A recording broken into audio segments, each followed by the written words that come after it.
क्या करूँ, मैं मर जाऊँ? हाँ ठीक है पानी पे। मेरी कोई फीलिंग्स नहीं है? हाँ ठीक है पानी पे। तुम्हारा प्रोडक्शन कॉस्ट इफेक्टिव, मेरा प्रोडक्शन टैक्सेबल।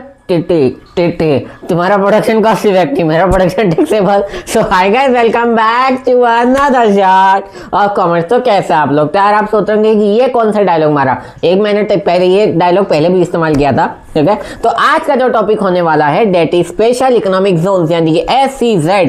बहुत सारे लोग इसका अवेयर होंगे इसके बारे में, कई सारे लोग नहीं भी होंगे, लेकिन आपको पता होना चाहिए कि SEZ क्या होते हैं। तो स्पेशल इकोनॉमिक जोन्स, आज अपन बात करेंगे SEZ के बारे में।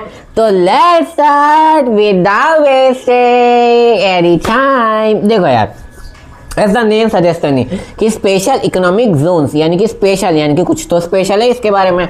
तो बेटा स्पेशल इकोनॉमिक जोन्स वो एरियाज होते हैं जहां पर trade, business, commerce, investments and other economic reforms जितने भी होंगे या जितनी भी पॉलिसीज होंगी यहाँ पर लिबरल होंगी from the rest of the places in the India. Sir कुछ समझ में नहीं आया, इंग्लिश में मत बोला सर, मैं क्या करूँ, मैं भी रटता हूँ। तो हिंदी में समझते हैं। मतलब बेटा कि स्पेशल इकोनॉमिक जोन्स वो एरियाज होते हैं, स्पेशल इकोनॉमिक जोन्स ऐसे एरिया होते हैं जहाँ पर बिजनेस, ट्रेड या कॉमर्स या इकोनॉमिक्स के जितने भी रूल्स एप्लीकेबल होते हैं वो बहुत ज़्यादा लिबरल होते हैं, बहुत ज़्यादा इफेक्टिव होते हैं from the rest of the places in the India.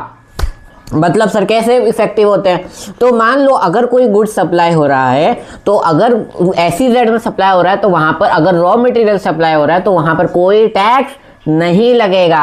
पर अगर आप rest of the places in the India में अगर आप प्रोडक्शन के लिए अगर वो इनपुट सप्लाई करते हैं तो वहां पर टैक्स लगेगा। इसलिए मैंने बोला ना कि तुम्हारा प्रोडक्शन कॉस्ट इफेक्टिव, मेरा प्रोडक्शन टैक्सेबल। तो इसलिए मैंने बोला क्योंकि अगर आप कोई भी इनपुट या raw material for the production के लिए अगर आप SEZ में सप्लाई करते हो तो उसके ऊपर इम्पोर्ट ड्यूटी फ्री होती है, एंड अगर आप किसी अदर प्लेस के लिए करते हो तो वहां पर टैक्सेबल होता है। अगर second benefit that is export incentive, अगर इनपुट आया है तो एक्सपोर्ट भी तो होगा ना। तो अगर हम rest of the places outside India अगर हम करते हैं तो उसके ऊपर भी हमको कोई टैक्स नहीं देना है। हमने सप्लाई किया, हमको उसके ऊपर कोई टैक्स नहीं देना। पर अगर कोई दूसरे प्लेस में अगर वो सप्लाई हो रहा है तो उनको टैक्स देना पड़ेगा। यानी कि कोई भी इकोनॉमिक रिफॉर्म्स आता है, भले वो टैक्स हो या फिर वो कोई भी इकोनॉमिक लिबरलाइजेशन हो, प्राइवेटाइजेशन हो, हमेशा SEZ में क्या होता है, लिबरलाइजेशन किया जाता है। ऐसे समझो ना यार, SEZ वो तुम्हारा बच्चों का ऐसा रूम है जहां पर आप लोग मस्ती कर सकते हो।